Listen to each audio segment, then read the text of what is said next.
మీ class వెళ్ళడానికి టీచర్గా రాలేదు, ఒక స్టూడెంట్ లాగా వచ్చాను.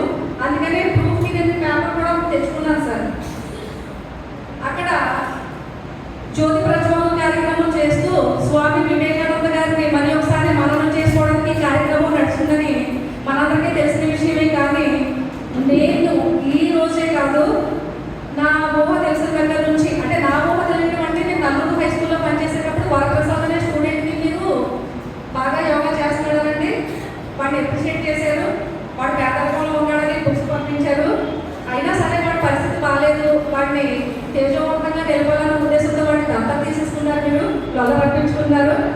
అంటే ఆ ప్రోత్సాహం అండి, అడుగడుగున ప్రోత్సాహం అందించడం లేదు. మా ఊళ్ళో ముసలి వాళ్ళందరూ బయలుదేరి పెడుతూ ఉండేవారండి. ఎక్కడికి వెళ్తున్నారు ఏదో అంటే లొల్లలో హోమియోపతి ఏదో నడుస్తూ ఉందంట, అక్కడ మాటలు ఇస్తున్నారంట, విద్యుత్ లోపం ఉన్న వాళ్ళకి ఏదో మిషన్లు అంతా చేస్తూ ఉన్నారంట. మేమందరం అంటే అభివృద్ధి పేరుతో విస్తృత వ్యవసాయం చేస్తున్నాం, మీరు ప్రపంచ వ్యవసాయం చేస్తున్నారు. మీలాంటి మహానుభావులు మా ఎదురుగా